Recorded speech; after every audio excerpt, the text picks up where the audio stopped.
Mini episode 1576 of the FDH Lounge is brought to you by Sportsology, delivering unconventional columns and webcasts about sports, TV, music, movies, and more. Follow them on the web at sportsology.com. The FDH Lounge. You want to schedule your life around it.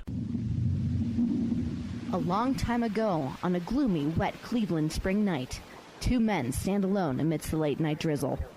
Their voices echo across the vacant station parking lot as they debate the merits of the great American radio show that have been missing for far too long.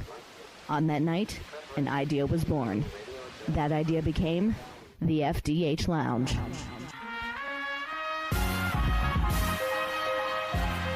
Welcome to the FDH Lounge. Hello and welcome to FDH Lounge Mini episode 1576. This is FDH Managing Partner Rick Morris. Since I was fortunate enough to attend the special Cleveland screening of the big new movie A Man Called Otto, I'm providing a review with our usual format, our top 5 spoiler-free notes of interest about the film. Number 5, as you've no doubt seen from the commercials, Otto Anderson is a grumpy old man played by Tom Hanks. He is a relatively recent widower who is about to retire from his job. He truly comes off as one of the most joyless people that you've ever seen on film. He avoids as much human contact as he can, and those moments of interaction are always unpleasant for the other person because he truly does not care how he comes off in any situation. There was plenty of nervous laughter in the theater when he would respond to someone rudely, all the more hilarious because he always pushes back on accusations of being rude. The synopsis of the film on Wikipedia labels him kind, compassionate, and misunderstood, and we couldn't disagree more strongly with how he is initially presented. However, it is interesting that when his grumpiness turns to subjects like the goofiness of modern retail or the excesses of social media, audience members are tempted to cheer along with him.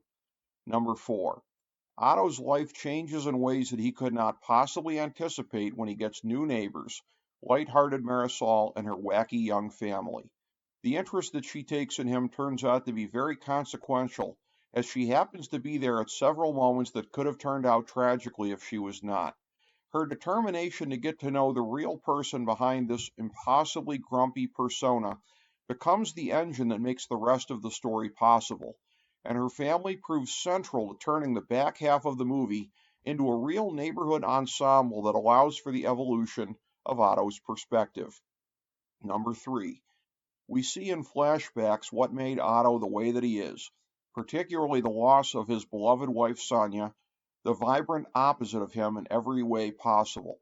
One of the many subplots of this movie is a large-scale love story between Sonia and Otto, and the pain of her loss, as well as other notes from the past that kept him from living the life that he hoped he'd be living right now, proves to be hugely important in understanding the true nature of the man as the movie moves forward.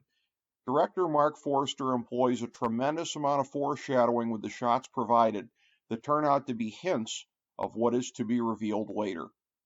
Number 2. The cast is certainly equal to the amazing writing and direction, with Mariana Trevino, Manuel Garcia Rulfo, Juanita Jennings, Cameron Britton, and Rachel Keller, among others, really standing out. And yet, the biggest revelation of the entire movie is the acting of Peter Lawson Jones as Reuben, Otto's estranged best friend who is starting to slip into dementia.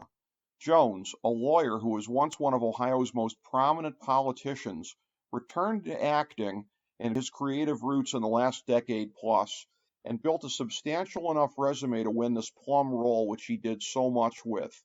Jones only speaks in Otto's flashbacks, meaning that the present-day story is conveyed completely through facial acting as he portrays Reuben's responses to the evolution of Otto's story. Acting without dialogue is extremely difficult, and Jones's ability to thrive in this role speaks to the tremendous wisdom in casting. Number 1. A Man Called Otto is a movie that gets extremely deep and emotional as the audience learns more and more about what makes this odd, often antisocial man tick. As such, if you're going through a period of loss or grieving, it is important to know going in that this movie will hit you with extra force. But it is an incredible film with twists and turns that enhance the experience while always remaining true to the story. A Man Called Otto is certainly a movie worthy of Oscar recognition for writing, acting, and all facets of production. Thank you for joining us for this mini episode of the FDH Lounge.